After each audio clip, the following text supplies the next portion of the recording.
ഡൽഹിയിൽ കനത്ത മഴയിൽ റോഡിലെ മതിൽ തകർന്ന സിവിൽ സർവീസ് പരിശീലന കേന്ദ്രത്തിൽ വെള്ളം കയറിയുണ്ടായ അപകടത്തിൽ മരിച്ച 3 വിദ്യാർത്ഥികളിൽ മലയാളി. എറണാകുളം സ്വദേശി നവീനാണ് മരിച്ചത്. IPS ഉദ്യോഗസ്ഥനാണ് മലയാളിയുടെ മരണവിവരം കൈമാറിയത്. മൃതദേഹം സമീപത്തെ സ്വകാര്യ ആശുപത്രിയിലെ മോർച്ചറിയിലേക്ക് മാറ്റിയിരിക്കുകയാണ്. JNUവിലെ ഗവേഷണ വിദ്യാർത്ഥിയാണ് നവീൻ. പുലർച്ചെ 1 മണിയോടെയാണ് നവീന്റെ മൃതദേഹം കണ്ടെത്തിയത്. തെലങ്കാന സ്വദേശി താനിയ സോനി, UP സ്വദേശിനി ശ്രേയ യാദവ് എന്നിവരാണ് മരിച്ച മറ്റ് 2 വിദ്യാർത്ഥികൾ. റോഡിൽ നിന്ന് മതിൽ തകർന്ന ബേസ്മെന്റിലേക്ക് വെള്ളം ഇറങ്ങിയാണ് കഴിഞ്ഞ ദിവസം അക്കാദമിയിൽ അപകടമുണ്ടായത്. വെള്ളം ഇരച്ചെത്തിയപ്പോൾ അതിനുള്ളിൽ കുടുങ്ങിയ 3 വിദ്യാർത്ഥികളാണ് മരിച്ചത്.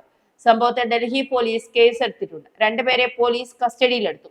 സംഭവത്തിൽ അധികൃതരുടെ വീഴ്ച ആരോപിച്ച് കോച്ചിംഗ് സെന്ററിന് സമീപം പെൺകുട്ടികൾ അടക്കമുള്ളവർ കുത്തിയിരുന്ന് പ്രതിഷേധിച്ചു.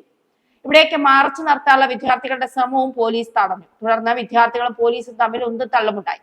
സ്ഥലത്ത് ഇപ്പോഴും സംഘർഷാവസ്ഥ തുടരുകയാണ്. ഡൽഹിയിലെ ഓൾഡ് രാജേന്ദ്ര നഗറിൽ പ്രവർത്തിക്കുന്ന റാവു സിവിൽ സർവീസ് അക്കാദമിയുടെ ബേസ്മെന്റിൽ പ്രവർത്തിച്ചിരുന്ന ലൈബ്രറിയിലാണ് വെള്ളം കയറിയത്.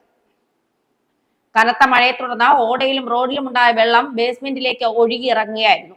3 നില കെട്ടിടത്തിന്റെ ബേസ്മെന്റിൽ 7 അടിയോളം ഉയരത്തിലാണ് വെള്ളം പൊങ്ങിയത്.